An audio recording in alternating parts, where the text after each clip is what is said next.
Welcome back to the Fantasy Formula, and we have a lot to celebrate this week. So, Zach, let's start with you. You had a huge prediction last week for Spain, this investment in Nico Hulkenberg, and it paid off in a huge way. How you feeling? Honestly, it's half luck, half genius, I'm gonna say. I don't even know if it's half genius, but it was just one of those calls where it was like I mentioned with this sideways transfer of keeping in Canada just because we didn't know what the situation was going to be. And it just so happens to be that Hulkenberg has one of the best races of his whole career. And he gets 32 points. So, as you can tell, I'm over the moon. That completely nullifies all of those woes I had in Imola. So, I'm right back in it now. And it's such a big deal. When you think about drivers that have scored 30 or more fantasy points this year, it's the two McLarens, the two Ferraris, the two Red Bulls, including a good Yuki performance, the two Mercedes, and Hulk. So it's really a once in a lifetime kind of performance for fantasy managers. And so a great week for you and the others that ran Nico. That's not the only thing we're celebrating this week because it's the Fantasy Formula's second birthday. We aired our first episode for the Canadian Grand Prix back in 2023. So if you're on the FanAmp YouTube page, be sure to check out a very cringy video from 2 years ago. It's we've come a long way and we still have a lot of growing left to do, but we're just so grateful for all of you that have been on this journey with us. So thank you again for watching. And of course, if you want to wish us a happy birthday, be sure to hit that like button too. All right, Zach, our top story this week is the future of Lance Stroll because he pulled out after qualifying in Spain. And now, as of this recording, we don't know what's going to happen to him this week. Do you think Lance is going to have another triumphant return from a quick surgery, or do you think we're going to have a replacement driver this week? I would be very surprised if just in general Stroll himself and the team pushed him towards this. So I do think we're going to see a replacement. Now, this replacement could be two different prices, which makes it so confusing as to how we know how to strategize for it. But just with where Aston Martin are right now, and considering how much hope they have in 2026, I don't see why they would rush Stroll back into a car that they don't have full confidence in, whereas they could take their time, just bring in a replacement driver for one race, minimum one race, and then see where it goes from there. I totally agree because we have just a few races left until the July mini break. Then we come back for 2 races. Then we have the full summer break. So there are some great points for them to give Lance a longer lead time to recover and make sure that this injury doesn't keep afflicting his career as it goes on and on. Now, I want to talk about a point you made a moment ago about two potential prices. Lance leaves the game at 9.1 million, and I think any reasonable replacement would be overpriced at 9.1 million. And I think there's one other price that the game could bring them in at, which is 4.5 million. We saw this one time last season when Lawson came in for Ricardo. He didn't come in at the outgoing driver's price. He came in at his teammate's price. So I think Alonso's 4.5 million could be where we see that replacement driver. Let me ask you then, Zach, if it's at the absolute price floor for the game, does that make some of these replacements that we're hearing in the news viable as fantasy options? 100%. Honestly, if it is 4.5, it will be another Colapinto situation where it's sort of like you kind of have to look at them because they need so little points to go up, 0.2 million or 0.6 million, and obviously they can't go down. Now, what I will say, what makes it a little bit different coming into Canada is we actually have already Colapinto, Bortoleto, and Alonso all to pick and choose from. So then it comes down to, well, okay, would the Aston Martin replacement be any better than those three? And I would say it would probably be equal to around Colapinto. But I do think on a budget perspective, it would be better than Bortoleto and Alonso. It's still one weekend early for Alonso for me. But then on a price way of looking at it, you might actually go, well, I don't think any of them are going to go up 0.6 million. So I think Alonso's the best. So there's two different ways you can look at it, but I think they sort of slap bang in the middle somewhere in my tier list ranking of those 4.5 millions. And so if you assume he comes in at 4.5 million, it's a 1.2 ppm you need to achieve for that 0.6 million price gain. That's a 6-point performance to get the max price gain. So that does put him right in line with Franco Colapinto and a lower threshold than the likes of Bortoleto and Alonso, like Zach said a moment ago. So very interesting case for this week. As for who could replace him, there are really 3 drivers that have come out in a lot of the stories we've heard this week. Aston Martin have 2 reserve drivers in Felipe Drugovich and Stoffel Van Dorn. both of which are currently committed to the 24 Hours of Le Mans, scheduled for the same weekend as the Canadian Grand Prix. But of course, in the case of Drugovich, who's run a few previous FP1 sessions for the team, he's going to try everything he can to make his F1 debut. So I think he has an inside track to getting this drive. But also, because Aston Martin are a customer team of Mercedes, there's been a little bit of talk of Valtteri Bottas potentially filling in and then setting the stage for a return to the grid in 2026. The only thing I would keep in mind with that is that Bottas is still due to serve a 5-place grid penalty for an incident with Sergio Perez in Abu Dhabi 2024. So I'm not sure if they bring him in for 1 week if he's going to serve that grid penalty, but just something to keep in the back of your mind. Honestly, for F1 Fantasy as well, because of how we know the point system works, Bottas basically starting at the back of the grid on Aston Martin at potentially 4.5 million. I think everyone would be picking him as well. That'd be a good situation for sure. Now, speaking of Mercedes, we've been squeezed into a McLaren Ferrari meta these last few weeks because the Mercedes reliability has just fallen off a cliff. They had failures for Antonelli at Imola, Russell had an issue in qualifying at Monaco, and then Antonelli had another DNF in Spain. So the Mercedes constructor during that triple header only scored 39 fantasy points. Meanwhile, Sauber scored 52 in just Spain because of that Hulkenberg performance. So a really big drop in form for Mercedes. Meanwhile, Antonelli needs 81 points for a 0.3 million increase, so he's completely poisonous. So, Zach, what do you make of Mercedes, and can they right the ship in these next few weeks? So, luckily for them, at least, the 9 points and a 24 points from Monaco and Spain, it's not terrible like Antonelli's looking like, which was quite annoying because he could have been one of those drivers. We had a look around. But I do think it's Mercedes. I don't think they're out of the cards. I do think for this weekend, they are, just because they're not going to go up in budget and Ferrari's just that safe asset. But looking ahead of Canada into the likes of Austria, I think they'll be on people's minds a bit more. Plus, also, because of these Piastri, Russell, McLaren, Mercedes builds, like we see, it's 117.4 for the cheapest teams. And at this point, there are people who already have over 118 million already ready to go. So you could see people going over to these teams in Austria. However, I think Canada's a little bit too early for it. And I hope Antonelli returns to form too, because you had mentioned the cheapest Piastri, Russell, McLaren, Mercedes team was in the 117 range. If you switch him out for Antonelli, those teams drop down to 114.1 million. And that falls into a lot of our wheelhouses. We've been hoping for this lineup for weeks. And of course, now that we can afford it, they're all poisonous and we can't bring them in. So fingers crossed that Mercedes gets it right soon and we can get into these mega teams and flex our budget. Now, for the chips heading into the Canadian Grand Prix, there's only really one that you could really tinker with the idea of using, and that is the no negative. We obviously saw how crazy it was in 2024.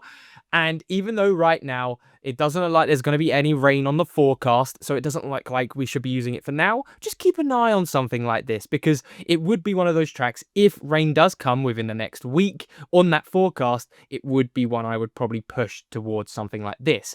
However, chips wise for anything else, I don't really think it's anything to do with Wildcard. I think teams are pretty much solid for whatever build you're going with. And then extra DRS, Limitless, all of these you need to now be using later on in the season, or with that Limitless, the next best one probably looks like Spa. And I know a lot of people are thinking about no negative because of how bad last season was. We had 5 DNFs in this race, and it was a turning point in the season because entering that race, Ferrari had outscored Mercedes in 7 of the first 8 races.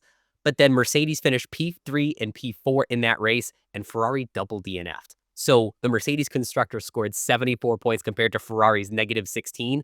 And those of us that were on the wrong side of that, like myself, are still a little bit nervous that we could have a repeat of that this year. So keep the no negative in your mind, especially for rates. So moving on down to our tier list, not a lot of shakeups this week for a change, but we did want to highlight a few of those budget drivers that you should have in your lineups this week. Of course, now that Hulkenberg has a huge score in his 3-race average, he only needs negative 6 points for that maximum price increase. So he's going to be really popular this week. And so are all 3 Racing Bulls assets. So if you need a little bit more cost cap, I recommend tucking into those assets there. Now, as for the fence, we've put Stroll's replacement on the fence because we don't know who they are, and we don't know if maybe they're coming in at 4.5 million, so we'll keep them on the fence. But if any driver comes in at 9.1 million, I'd immediately put them into the sell column. Zach, does anybody else stand out to you this week? Well, I would quickly say on the Stroll replacement, if someone does come in, if for any reason they do come in within 4.5 million and 9.1, I would say anything above 6 million, we're pushing it, and I probably wouldn't go anywhere near them. But I just have to push more onto the buy options on our budget because I think a lot of weekends in F1 Fantasy we get a blur in the lines of who actually could be buy, who could be fence. But this weekend, it very much is. We know instantly who to bring in. Like you mentioned, Hadjar, Lawson, Hulkenberg, all three of those straight away without any consideration for the rest of the team. You're bringing them in. And then you do have the fence options of Ocon and Behrman. I do think they're a little bit too risky considering the other options on the buy, like we mentioned, Colapinto, Bortoleto, Alonso, potentially Lance Stroll replacement, all come in at 4.5, and that's just so much safer when they need similar slash more to go up, Ocon and Behrman do. So it really is, if you just want to risk it, go for the Haas boys. But yeah, it should be nice and easy this weekend. I agree with Haas. They're coming into this race off the back foot from a tough Spain weekend. So I would give them a week just to make sure they're back in form before you bring them in. And one team that's definitely not on the fence or in the buy column this week is Williams. Now you've got Albon and the Williams constructor. They both need 50 or more points for a max price gain. So they are firmly sells until they get some of those poor scores off their 3 race average. And then if you look over to the premium side of the tier list, it's in the buy option, it very clearly is triple McLaren. We knew that was going to happen, but I do want to push a little bit more onto the Piastri. Piastri right now, without looking at the practice results, looks like the clear-cut winner in this whole situation.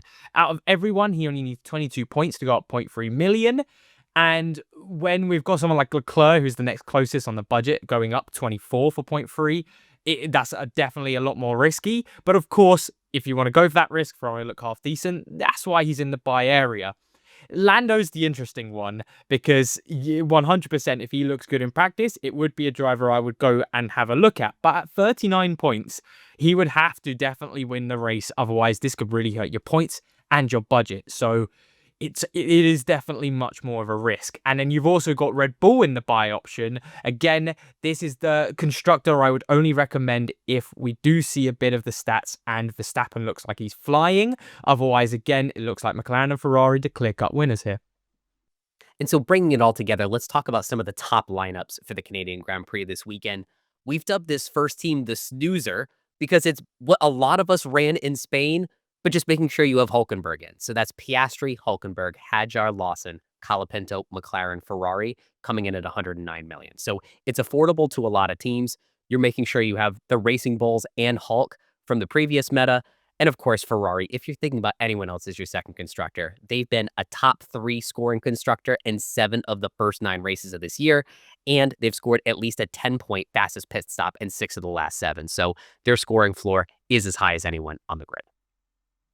I would say looking on this team as well, the only reason I could see to bring in Alonso over Colapinto for now, as I do just think there won't be as big of a gap between Alonso and Colapinto in Canada, and Colapinto just needs so much less points to go up in budget, is if, let's say, you were completely off this team before, and it takes you those 2 transfers or a -10 to get over to a team like this, then I could consider looking at Fernando Alonso because he's the better holding asset going into Austria as well. So keep that in mind. But for a lot of people, if we're coming into Austria with 3 transfers, I just don't really see the need for Alonso just yet this weekend.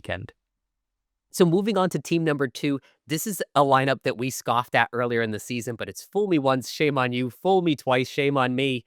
I don't know what fool me 3 times is going to be, so we're going to endorse it this time. This is triple McLaren with Kick Sauber, and that allows you to afford some of the best assets on the grid.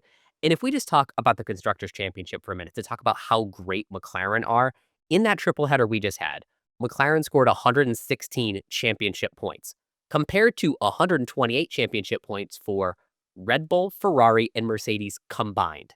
That's how head and shoulders McLaren are over the rest of the field. So if you're going to triple up on any assets, make sure it's McLaren. Yeah, with this team as well, if we head over to the constructors, McLaren obviously a given.